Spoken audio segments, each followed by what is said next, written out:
Muy buenos días y bienvenidos a La Trinchera en la mañana de este domingo 9 de marzo de 2025. Son las 8:18, 7:18 en las Islas Canarias. Y antes de comenzar a repasar las principales noticias, os recordamos que nos gusta escuchar vuestras opiniones. Vuestras opiniones son la esencia de este programa. Hoy preguntamos: ¿qué opinas de las marchas feministas del 8M? Podéis participar a través del número de WhatsApp al que nos podéis enviar vuestras notas de audio. En nuestro espacio de tertulia iremos escuchando vuestras opiniones. El teléfono es el 689 33 74 44. 689 33 74 44. También podéis opinar y contactar con nosotros a través de nuestra cuenta de Twitter, @trincherallamas. Además, os recordamos que tenéis disponible la playlist de La Trinchera con todas las canciones que suenan en el programa. La podéis encontrar en Spotify, en la web de radio y en redes sociales. Ahora sí, vamos a repasar la actualidad esta semana con Javier García. ¿Qué tal, Javier? Buenos días, ¿cómo estás? ¿Qué tal, Manuel? Buenos días. Empezamos por la última hora. Ayer el movimiento feminista afrontó uno de los 8M más polémicos de los últimos años. Después de la división de las manifestaciones en dos, a favor y en contra de la ley trans que Irene Montero llevó a cabo en el año 2022, las organizaciones se enfrentaron a una movilización marcada por varios asuntos de actualidad. Por ejemplo, el caso de las acusaciones de delitos sexuales al exportavoz parlamentario de Sumar, Íñigo Errejón, también contra Juan Carlos Monedero, e incluso también el tema de José Luis Ábalos, que fue acompañado por Jessica, en la que fue su pareja, y que supuestamente estuvo viviendo gratis durante más de 2 años en un apartamento que habría pagado la trama del Partido Socialista. En este ámbito, en este contexto, es donde tuvo lugar ayer el 8M, con 2 manifestaciones, una por la mañana, como decimos, y la otra por la tarde. La de por la mañana estuvo organizada por la Comisión 8M, históricamente vinculada a Podemos, a los morados. Estaba a favor de la segunda ley más polémica de la ministra de Igualdad y tenía partidarios de la regulación de las trabajadoras sexuales. En ella tuvieron representación tanto los socialistas como Sumar y Podemos, algo que los populares tacharon de hipocresía al creer que la formación liderada por Pedro Sánchez y sus socios de gobierno no podían dar lecciones de feminismo. Esta es la de la mañana. La de la tarde estuvo impulsada por el Movimiento Feminista de Madrid, que se posiciona en contra de la ley trans. Vamos a escuchar lo que decían las personas que estuvieron allí, los asistentes a estas manifestaciones, porque realmente no sabían cuál era la diferencia entre la manifestación de la mañana y la manifestación de la tarde, y decían que fueron a una u otra dependiendo de si podían acudir o no. Sería muy deseable que se uniese nuevamente el movimiento feminista, porque efectivamente la lucha de las mujeres tiene que ser internacional y transversal. No hemos podido por la mañana y aquí estamos apoyando esta lucha que, bueno, como ya sabéis, pues todavía hay muchas cosas que mejorar y nada, seguimos por todas. Pues la verdad es que íbamos a ir a la de la mañana, pero al final no hemos podido, hemos venido a esta, pero sí, podíamos venir a ambas. Pues sí, nos gustaría mucho que marcharan juntas. Eso sí, coincidían casi todos los manifestantes, es que le gustaría que hubiera una única protesta, una única marcha con todos juntos. Vamos a conocer en profundidad todo lo que sucedió en las 2 manifestaciones de ayer. Por cierto, Manuel, no fueron las únicas, también hubo en distintos puntos de nuestro país. Eso sí, algunas se suspendieron por la gran cantidad de agua que cayó, por ejemplo en Cádiz, en Huelva, en Ávila o en Málaga. Quedaron suspendidas las manifestaciones. Aquí en la capital estuvo nuestro compañero Paco Cobos, que fue testigo de las 2 manifestaciones. En total unas 34.000 personas, únicamente 34.000, sumando ambas marchas, desafiaron al temporal. Paco. El 8M de Ábalos, Monedero y Errejón se ha saldado con división por parte del movimiento respecto a la ley trans, como ya es habitual desde hace 3 años. La manifestación de la mañana a favor, la de la tarde en contra. La de la mañana con respaldo de PSOE, Sumar y Podemos. La de la tarde con el apoyo de un discreto Partido Popular. Y se ha saldado en medio de un clima de justificación de las supuestas agresiones sexuales del que fuera portavoz de Sumar en el Congreso, también de las presuntas actitudes machistas de otro de los fundadores de Podemos, y también de que la joven Jessica, ya saben, esa muchacha que cobraba por acompañar al que fuera ministro de Transporte en sus ratos libres, confesase en el Supremo que había vivido gratis a costa, no se sabe de quién, y cobrando un sueldo sin trabajar. Yo creo que lo de Monedero y lo de Errejón no está bien, pero hay que mirarlo un poco entre comillas. Obviamente estamos súper decepcionadas con que políticos de nuestra ideología hayan realizado semejantes acciones de mierda y violaciones. Porque en la derecha también existen puteros y acosadores, muchos. Lo que pasa es que no hay denuncias. Una situación complicada que el feminismo ha querido paliar con una suerte de estrategia, atraparlo todo uniendo a todo lo que entrase en un paraguas ideológico que, por cierto, no fue suficiente para cubrirse de la incesante lluvia. Todo ello para intentar desvincularse de los escándalos políticos. Si politizamos el feminismo estamos jodidos. ¿Será eso porque se ha pasado de corear sola y borracha quiero llegar a casa junto a pancartas que apoyaban la legalización de las trabajadoras sexuales por la mañana a cantar el feminismo es abolicionismo por la tarde? Una estrategia que ha conseguido tener una afluencia parecida a la del año pasado, eso sí, sin tener en cuenta que muchos de los asistentes confesaban a Es Radio haber estado en las dos concentraciones, una cifra que además sigue muy por debajo de cuando los Errejones, los Monederos y los Ábalos eran todavía referentes del manto morado. Por cierto, ¿adivinan dónde acabaron ambas manifestaciones? En Plaza de España, ese bonito lugar que veía Jessica desde su piso pagado por terceros cuando no estaba de viaje con Ábalos. Gracias, Paco. Vamos con las reacciones políticas. La ministra de Igualdad estuvo allí, Ana Redondo. Aprovechó para hacer un llamamiento a luchar, dice, contra las mentiras y contra la ola reaccionaria que a su juicio promueve la derecha, por lo que hizo un llamamiento a la unidad. Es importante que el movimiento feminista esté en las calles, esté en las plazas e inunde la vida política. Es un deber moral, es un deber ético, es un deber cívico y también es un deber político defender el feminismo en medio de esta coyuntura histórica tan compleja, con una ola reaccionaria que amenaza con dar un paso atrás importante y con cercenar los derechos de las mujeres, con esa motosierra que tanto nos preocupa desde la extrema derecha, intentando, como digo, limitar nuestros derechos, derechos que estaban conquistados, derechos que queremos que sigan avanzando. Y también estuvieron desde el gobierno la vicepresidenta segunda, Yolanda Díaz, dijo que el mundo será feminista o no será. Hacemos un llamamiento a todas las mujeres y los hombres feministas de nuestro país a tomar las calles con alegría, con muchísima fuerza, para decir que el mundo será feminista o sencillamente es que no será, que no hay democracia sin las mujeres y que es más, que para seguir ganando más libertades, más derechos, necesitamos más feminismo que nunca. Por tanto, más democracia económica, más derechos laborales para las mujeres, más recursos públicos para prevenir todo tipo de violencias machistas en nuestro país. También estuvo la exministra de Igualdad, Irene Montero, la eurodiputada actual de Podemos. Hizo un llamamiento a la autocrítica. Le preguntaron además por los casos de Monedero, de Errejón. Esto es lo que dijo ayer antes de la manifestación. Bueno, pues un año más que orgullosamente feministas estamos aquí para cambiarlo todo, que frente a todos esos que dicen que hemos ido demasiado lejos o que incomodamos a sus amigos de 40 y 50 años o que meten el feminismo en un cajón como el presidente del gobierno o como ese Partido Popular que está hoy al unísono insistiendo en que el feminismo es una amenaza para la sociedad, nosotras sabemos que de los problemas que tiene esta sociedad vamos a salir con más feminismo, así que orgullosamente feministas. Tienes un 8M marcado por los casos de Errejón y Monedero. Ese es precisamente el resultado del avance de la lucha feminista, que donde antes había silencio, impunidad y mirada para otro lado, ahora se actúa ante los testimonios de las mujeres víctimas y ante los casos de violencia sexual. Y se actúa, en el caso de Podemos, no cuando hay que quedar bien delante de un micrófono porque ha estallado un escándalo mediático, sino cuando nadie mira, que es cuando hay que actuar para hacer que la organización sea un espacio seguro y feminista. Venga, muchas gracias. Y también habló el Partido Popular. Eligió una ubicación, Manuel, muy concreta para ofrecer sus declaraciones, concretamente a las puertas del edificio de Torre, el edificio Torre de la Plaza de España de Madrid, donde se encuentra ese piso en el que Jessica estuvo supuestamente alrededor de 2 años.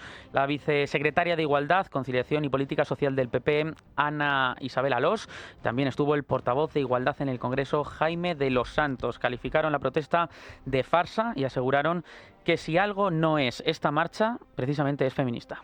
Estamos ante un gobierno donde el Partido Socialista, el presidente del gobierno Pedro Sánchez, se le llenaba la boca hablando del abolicionismo de la prostitución y sin embargo su mano derecha, el número 2, el señor Ábalos, estaba eligiendo mujeres prostituidas por catálogo. Eso se llama hipocresía. Pero si hablamos también de Podemos o Sumar, En Sumar hemos conocido los casos de Íñigo Errejón, que abusaba de mujeres por la noche y nos daba lecciones de día, pero lo peor de todo es que las mujeres de su partido, como Yolanda Díaz, lo taparon. ¿Y qué podemos decir de Podemos con lo que estamos conociendo de Juan Carlos Monedero, que ha tenido que ser suspendido por la Universidad Complutense en sus clases, bueno, hasta que se aclare aquellas cuestiones que de las que se le está acusando, como por ejemplo que tenía que dar las tutorías a las alumnas con la puerta abierta? Esto ha hecho mucho daño al feminismo, ha hecho mucho daño a las mujeres, porque esto no es feminismo, esto es otra cosa. Y no nos engañemos, perdona, el feminismo no está dividido.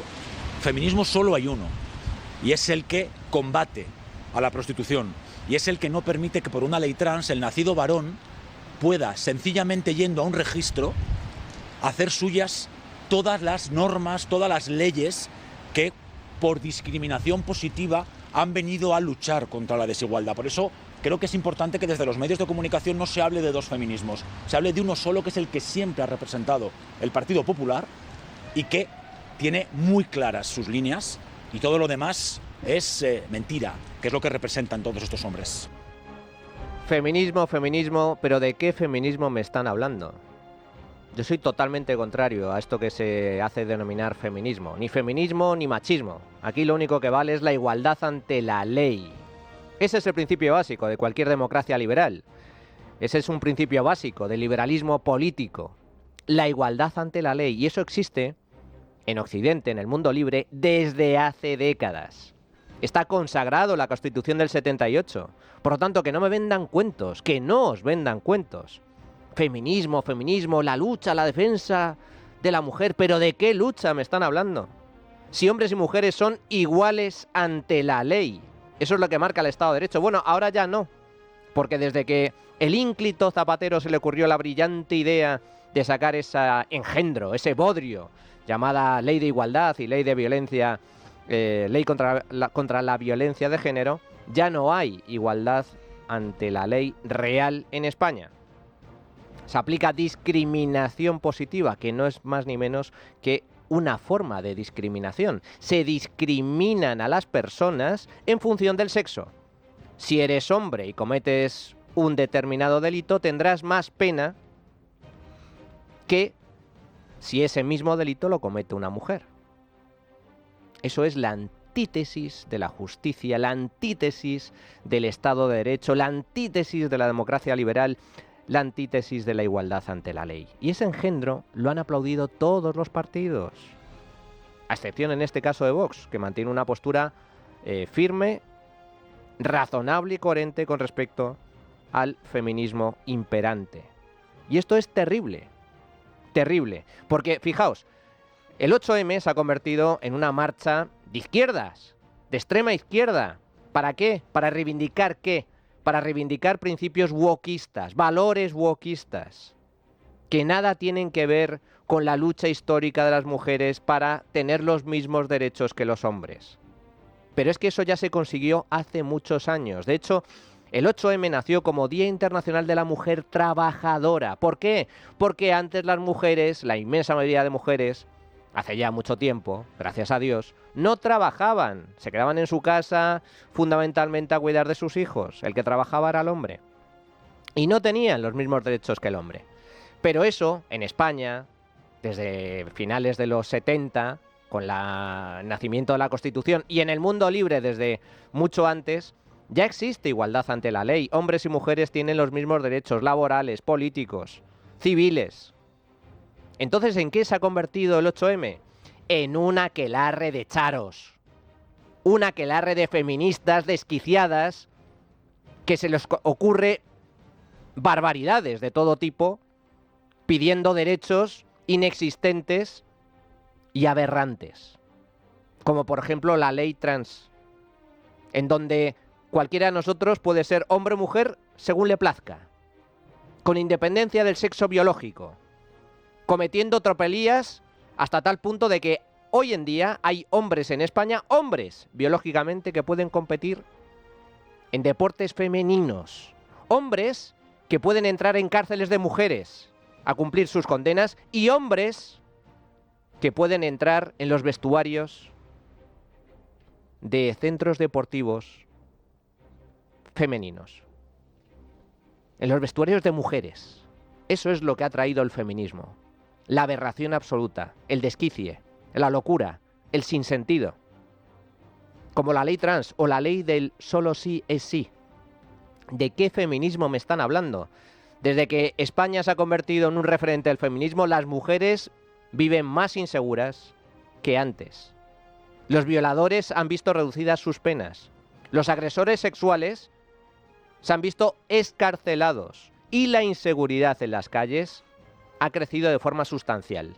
Y ya dejando a un lado la hipocresía, el cinismo de esta izquierda que va dando lecciones de feminismo mientras calla y silencia a sus propios agresores y babosos. Ay, amigos, sois una panda de hipócritas, de cínicos y de miserables. Y vamos ya con todo lo que está ocurriendo en las últimas horas en Estados Unidos. Después de que Donald Trump asumiera la presidencia de Estados Unidos de América el pasado 20 de enero, ha criticado a la Unión Europea y ha asegurado que se creó para ir en contra de su país, de Estados Unidos. Ante todo ello y ante los últimos acercamientos de Trump con el dictador ruso Vladimir Putin, él plantea, el planeta afronta un nuevo orden mundial. La última hora pasa por el dictador ruso. Vladimir Putin estaría dispuesto a negociar una tregua con condiciones de la guerra de Ucrania, según ha publicado la agencia Bloomberg, citando fuentes rusas. Entre las condiciones de Rusia estaría que el hipotético despliegue de fuerzas de paz no incluya tropas europeas. Cabe recordar además que este mismo viernes, ya lo comentamos ayer aquí en la trinchera de llamas, que el presidente de Estados Unidos, Donald Trump, amenazó a Putin, a Rusia, con la imposición de sanciones a gran escala para forzar negociaciones directas con Ucrania que desemboquen en un alto al fuego y en una paz definitiva. Todo esto es lo que ha ocurrido en las últimas horas, pero en medio de toda esta situación, la Unión Europea se reunió el pasado jueves en una cumbre extraordinaria en Bruselas como el siguiente acto de la que realizaron el anterior domingo en Reino Unido, aunque esta vez en el seno del Club Comunitario. La reunión convocada por el presidente del Consejo Europeo, Antonio Costa, contó con la presencia del presidente ucraniano, con Volodymyr Zelensky, pero eso sí sin representación estadounidense. Europa ya tiene asumido que Estados Unidos ha dejado de ser un aliado de Europa y es más un aliado de Rusia y de Putin. Esto ha hecho que los 27 países hayan firmado un acuerdo histórico basado en el rearme de Europa y que incluye la relajación de las reglas fiscales para que los países puedan invertir masivamente en el ámbito militar o la creación incluso de un instrumento europeo de 150 millones de euros en préstamos. Así se mostraba satisfecho el presidente ucraniano el jueves, Volodymyr Zelensky. I want to thank all our European leaders. Quiero agradecer a todos nuestros líderes europeos en primer lugar y también por el fuerte apoyo desde el inicio de la guerra y durante todo este periodo. Satisfecho estaba Zelensky, rectificamos ese dato, no son 150 millones, 150.000 millones de euros en préstamos. Además también se ha aprobado un documento sobre Ucrania, pero la Hungría pro-Putin se ha negado a dar ayudas a Kiev, por lo que solo ha recibido la firma de 26 países. El texto aprobado apoya una paz bajo los criterios del presidente ucraniano Zelensky, con la presencia de Ucrania en las conversaciones y con unas conclusiones firmemente apoyadas por 26 Estados miembros. El plan firmado en Bruselas incluye además flexibilizar las partidas de cohesión para redirigir fondos al gasto militar y los líderes piden al Banco Europeo de Inversiones, que dirige Nadia Calviño, que se implique mucho más en el gasto militar. Fue la presidenta de la Comisión Europea, Ursula von der Leyen, la encargada de presentarlo. Estamos ante un momento crucial para Europa y Ucrania es parte de nuestra familia europea, por lo que también es un momento crucial para Ucrania. Europa se enfrenta a un problema real y presente y por eso Europa tiene que estar lista para protegerse y defenderse por sus propios medios. Y tenemos que poner a Ucrania también en una posición en la que pueda defenderse para asegurar una paz justa y duradera. El aumento de gasto en defensa no va a resultar fácil de acometer por los problemas económicos y por las distintas tensiones políticas internas de los diferentes países, entre ellos el nuestro, España. El Gobierno va a acelerar el gasto en defensa para intentar llegar al 2% antes del año 2029. Pero Pedro Sánchez sabe que no va a ser fácil porque varios de sus socios, de sus partidos satélites, están en contra de ese aumento. A partir de la semana que viene, Pedro Sánchez se va a reunir con los diferentes líderes de los partidos políticos, eso sí, a excepción de Vox.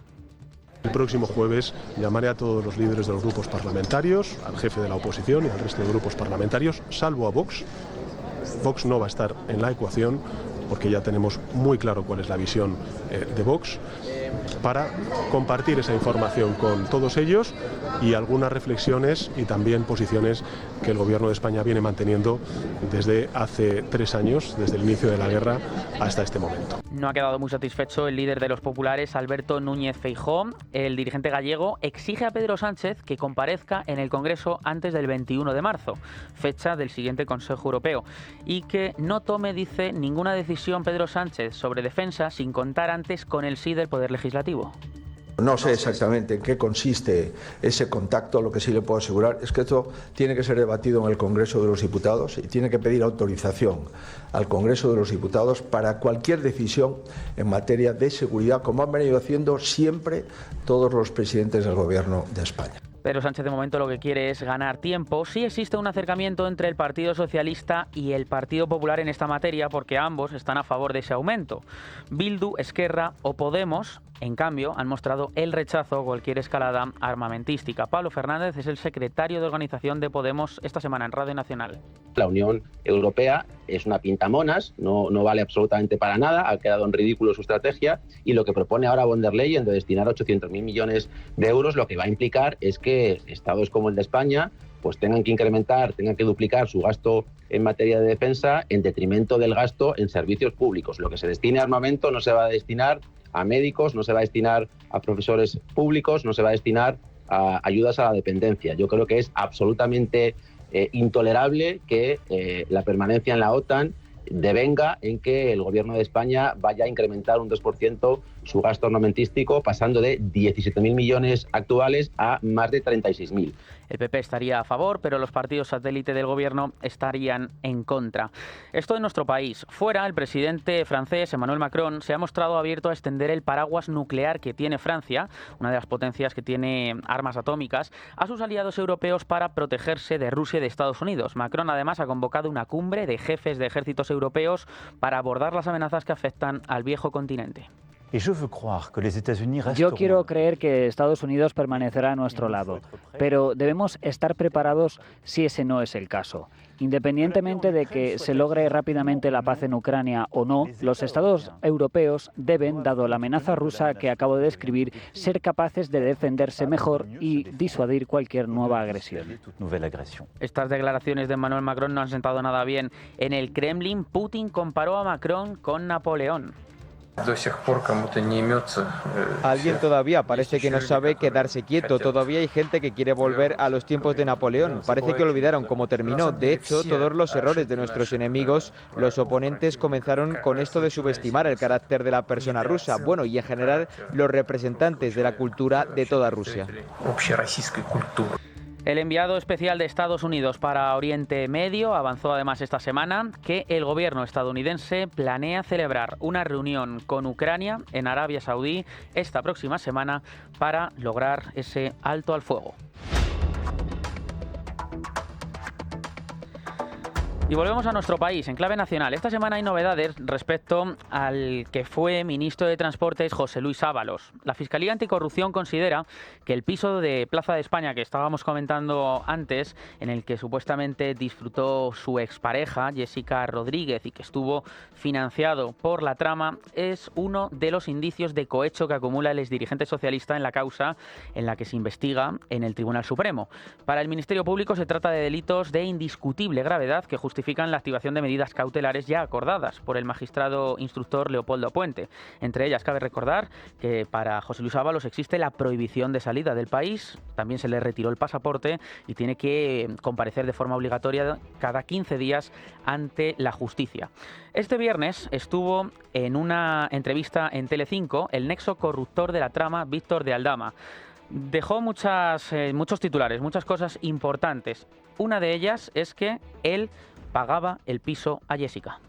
Bueno, lo pagaba un socio mío porque yo se lo encargaba, quiero decir, yo se lo pido a Alberto Escolano, que hay que pagar ese piso, porque a mí me lo piden así, quiero decir, el señor Ábalos además me lo pide él personalmente, el señor Ábalos. ¿A cambio qué le da? ¿A cambio qué me da? No, ¿qué le da usted?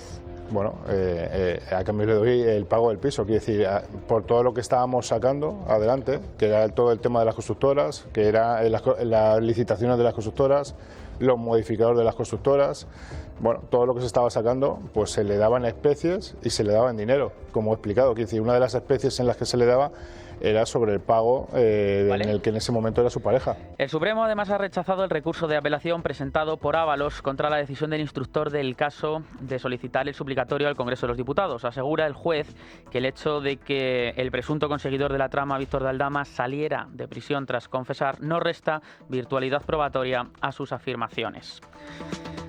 Y también hay novedades respecto a los contratos en que tenía la pareja de Ábalos en las dos empresas públicas de las que recibió un sueldo, pero que nunca supuestamente fue a trabajar.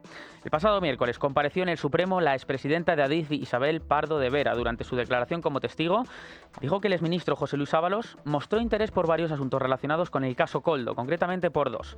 En un lado, afirmó que Ábalos y su exasesor, Koldo García, le preguntaron por un supuesto retraso en el pago de contratos de Adif a dos empresas, Alic y Murias, que están ahora señaladas por el comisionista Víctor de Aldama. Y por otro lado también explicó que en otra ocasión el ministro y su hombre para todo le preguntaron por el proceso de contratación de Ineco, que es la compañía pública en la que acabó contratada Jessica Rodríguez.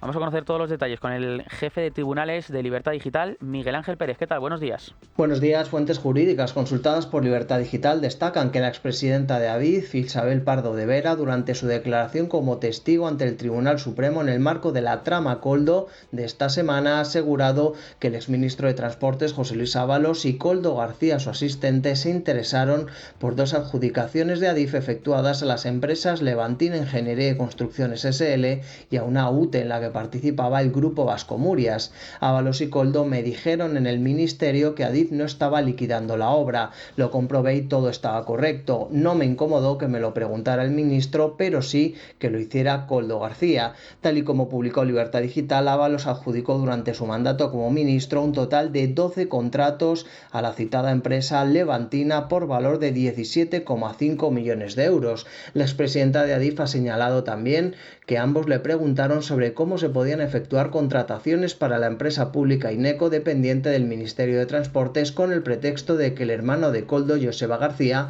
quisiera trabajar en esta empresa. Recordamos que la prostituta de Ábalos, Jessica Rodríguez, fue contratada en Ineco durante 2 años cobrando un sueldo mensual de 1.000 euros sin trabajar y, según su propia declaración, estaba bajo la responsabilidad del hermano de Koldo.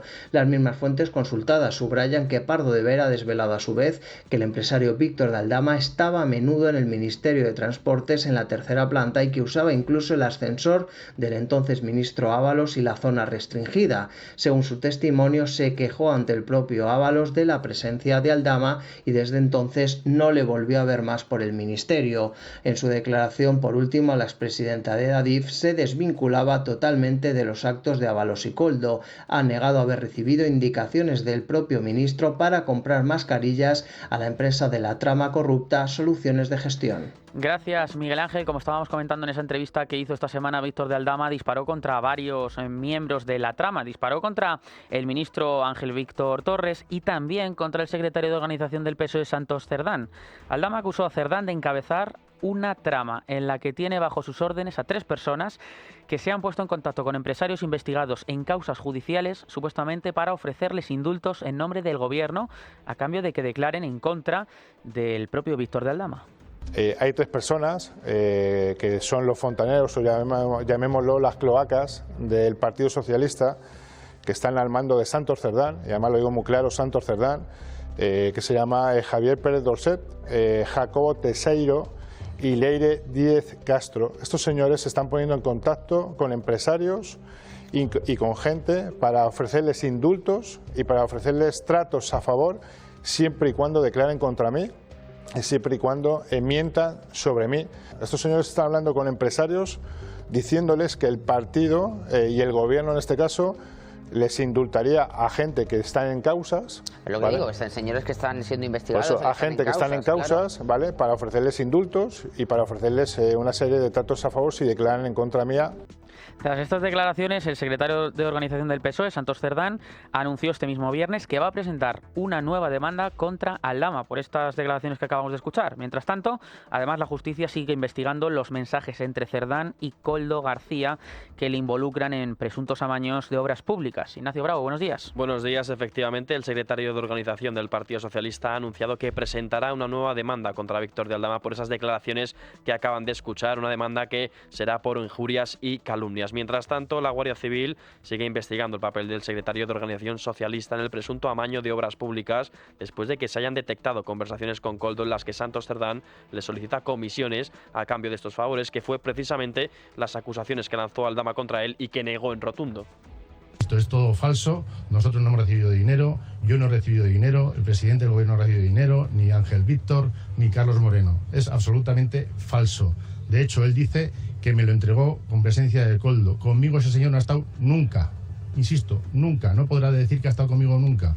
Las comunicaciones estaban en una memoria encriptada que fue incautada en una vivienda de Koldo en la primera fase de la operación del Orme en febrero de 2024. Los expertos en delitos económicos de la UCO han logrado acceder a su contenido y han hallado varios chats de mensajería instantánea de la mano derecha de Ábalos con diferentes altos cargos socialistas, entre ellos el actual número 3 de la formación. Dichos mensajes certificarían que Santos Cerdán participó en la manipulación de concurso de infraestructuras a cambio del cobro de comisiones ilegales. Las indagaciones de la Guardia Civil no se quedan aquí porque tras conocer todas las acusaciones contra el 3 de Sánchez, las autoridades han comenzado a investigar las cuentas y propiedades de Santos Cerdán. Las primeras pesquisas apuntan a que la cuenta corriente de Santos Cerdán se multiplicó por 5 tras el pago que según Aldama le hizo en un bar de Ferraz, y se investiga también la compra de varias fincas en Navarra por parte de familiares del secretario de organización del Partido Socialista.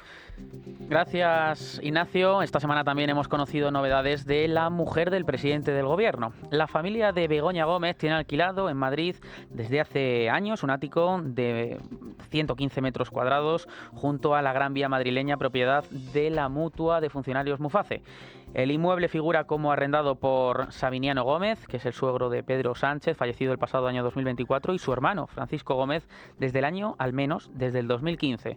Documentos oficiales de Muface demuestran que ambos eran los titulares de este contrato de arrendamiento a un precio de tan solo, atención, 850 euros al mes, una cantidad que marcó Muface en 2023 al revisar la renta y actualizarla al IPC. Vamos a conocer todos los detalles. Adrián Pajares, buenos días. Buenos días, y las últimas informaciones señalan que la familia de Begoña Gómez realquilaba el inmueble de Muface en el centro de Madrid y que contaba con 14 habitaciones para alojamiento turístico. Cabe destacar que en el mismo edificio, Sabiniano Gómez, padre de Begoña Gómez, también arrendó el bajo, donde la familia explotó durante años la famosa sauna Adán, uno de sus negocios más exitosos. Y según publica The Objective, ambos inmuebles, junto con el primer piso, siguen arrendados por la familia Gómez. También, en un nuevo giro del caso de Begoña Gómez, Moncloa ha reconocido que la asesora Cristina Álvarez no tenía la habilitación necesaria para ejercer como secretaria de la esposa de Pedro Sánchez y tan solo tenía competencias con presidencia del gobierno. Y por otro lado, la investigación sobre la supuesta apropiación indebida del software universitario por parte de Gómez avanza con más fuerza. Según fuentes cercanas al caso, se están recopilando pruebas que podrían complicar aún más su situación judicial. Y un último apunte también en clave internacional, fuera de Estados Unidos. Nos fijamos en Alemania, la alianza conservadora que conforman la Unión Demócrata Cristiana y la Unión Social Cristiana ha anunciado junto al Partido Socialdemócrata el inicio de negociaciones en firme para concretar una gran coalición de gobierno que dirigirá a Alemania con el líder democristiano Friedrich Merz como nuevo canciller del país. Tras varios días de conversaciones exploratorias, la nueva fase de las negociaciones ha sido finalmente anunciada en una rueda de prensa. Dicen que tienen un documento conjunto que es la base para las negociaciones de coalición que comiencen la semana que viene. Es lo que ha dicho Friedrich Merz ante los medios como portavoz principal de tres partidos que aglutinan 329 escaños de los 630 que conforman el Parlamento alemán, por encima de la mayoría necesaria de 316 asientos. El segundo partido más votado en las pasadas elecciones federales de febrero, Alternativa para Alemania, ha quedado excluido de estas conversaciones razones por el cordón sanitario que el resto de formaciones políticas ha impuesto a la derecha en el país. Bueno, pues llega el tiempo de la firma, del análisis siempre personal y certero de Carlos Cuesta. ¿Qué tal, Carlos? ¿Cómo estás? Muy buenas, muy bien, aquí, observando cómo van destrozando España, cómo se la van regalando a unos y a otros, mientras vemos las nuevas peripecias de la familia de Begoña Gómez. Tela. Esto sigue la historia, siguen las pesquisas, veremos en qué termina todo. Pero hoy vamos a hablar, Carlos, de fronteras, pero de fronteras dentro de España. Sí, porque se están contando muchísimas mentiras. Bueno, la primera mentira, que a mí esto de verdad que ya es para récord Guinness, dice, no, las fronteras de las comunidades autónomas, que hay una comunidad autónoma que tiene fronteras. Las fronteras son nacionales, implican soberanía. Las fronteras son de estados, son de países. ¿Cataluña es país? No. ¿Es comunidad autónoma? Sí. Por tanto, ¿qué tiene? ¿Fronteras o límites?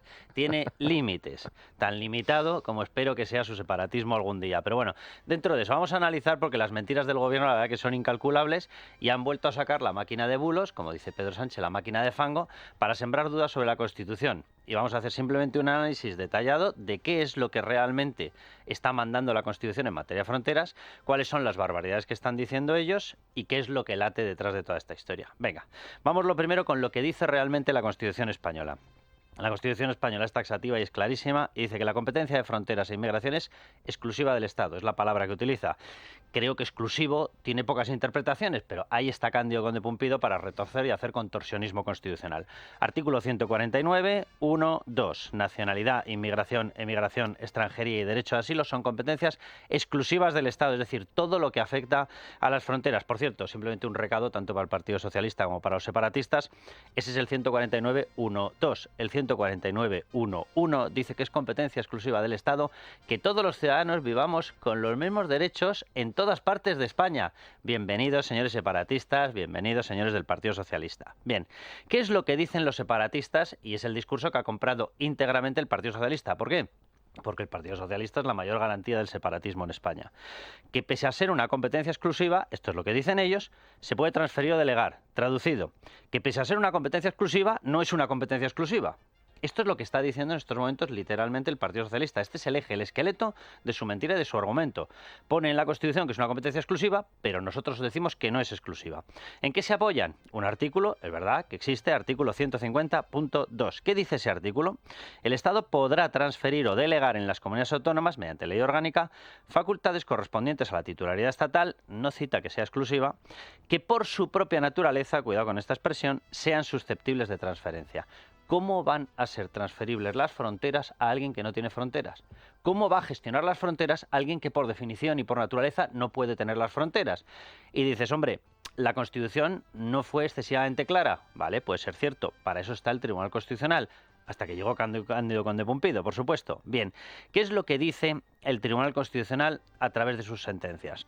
1. En la sentencia del Estatuto de Cataluña lo dejó clarísimo. Ahí ya iba el apoderamiento por parte de Cataluña, es lo que pretendían los separatistas, del control de las fronteras. ¿Para qué? Pues porque si yo controlo las fronteras me acabo de crear un país. La historia yo creo que es bastante sencilla.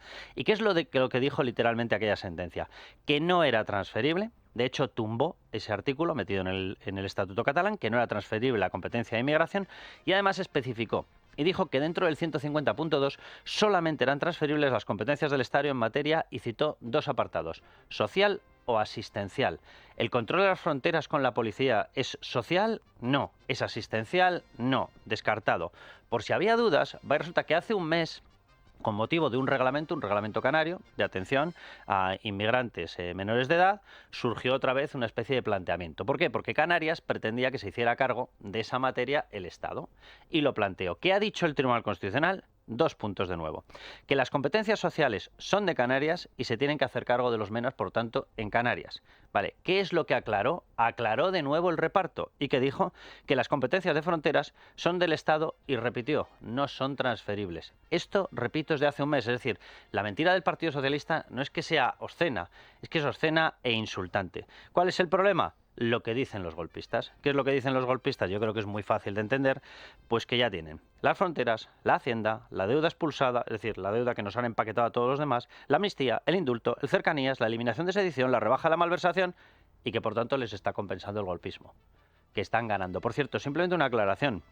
dice mucha gente o parte del argumentario del Partido Socialista, se basa en decir: todos tranquilos, que el presidente de la Generalitat catalana es Salvador Illa. Hombre, estarás tranquilo tú, ¿vale? Básicamente porque los tres apoyos principales para volver a poder dar un golpe separatista, que es el dinero, la hacienda, la limpieza de la deuda para colocar su deuda en los mercados y poder autofinanciar su separatismo y su independencia, y el control de las fronteras, lo han conseguido ¿con quién como presidente de la Generalitat? Con el que supuestamente es socialista, con Salvador Illa. ¿Qué es Salvador Illa? El sistema de blanqueamiento del nuevo golpe separatista. Hay una cosa que es obvia y evidente. Si tú ya tienes las fronteras, si tú tienes la hacienda, si te puedes nutrir de ingresos propios, si has limpiado o estás en fase de limpieza, de momento ya has empaquetado 17.104 millones de euros, pero el sistema te va a permitir, con lo que ganas con el cuponazo catalán, limpiar íntegramente tu deuda y puedes acudir a los mercados. Si ya tienes una cesión de la propia interpretación, por no decir de la eliminación del Código Penal allí, porque por delitos, como consideran ellos, separatistas o políticos, tú puedes hacer lo que te dé la puñetera gana, porque nadie te va a decir nada, porque hay una amnistía decretada. Cuidado con la amnistía. La amnistía no significa que te lo perdonen. La amnistía significa que ese delito ha dejado de ser delito, porque tiene una causa justificativa, por lo tanto no es delito. Por tanto, puedes cometer un nuevo golpe separatista. Si ya tienes el indulto, si ya tienes los transportes y el cercanías, si tienes la eliminación de la sedición, si tienes la rebaja de la malversación, ¿qué te falta para ser país? ¿Qué te falta para ser país? O sea, te falta que te reconozca la comunidad internacional, ¿no? Este es el camino que está sembrando Salvador Illa y Pedro Sánchez. Del resto yo ya sabía lo que eran. Bueno, de Pedro Sánchez y Salvador Illa también, pero me imagino que habrá gente que todavía albergará dudas. O sea, en estos momentos Pedro Sánchez y Salvador Illa son la mayor garantía de un nuevo golpe separatista. Normal, por lo tanto, que Junts esté pletórico, esté exultante con esta nueva cesión por parte del gobierno de Pedro Sánchez. Comentas tú, Carlos, solo le falta el reconocimiento internacional. Bueno, en parte ya lo tienen. Vladimir Putin estaría dispuesto a reconocer Cataluña independiente. Sí, y me dicen que está muy activo, ¿verdad? Sí, sí, en la desestabilización de las democracias liberales. Bueno, vamos ahora al tiempo de tertulia, pero antes simplemente una recomendación. Y es que hay un tema que me ha parecido ciertamente interesante. El otro día me enteré de una empresa de inversión inmobiliaria que está arrasando. Se llama Cibislen, ofrecen garantías en todos sus proyectos y con rentabilidades que van del 10 al 13% anual, además de que se puede invertir desde 250 euros, una forma alternativa de invertir en inmuebles, en mercado inmobiliario. A mí me costó creerlo, pero es cierto. Os animo a informaros en cibislen.com. La trinchera de llamas. Es radio.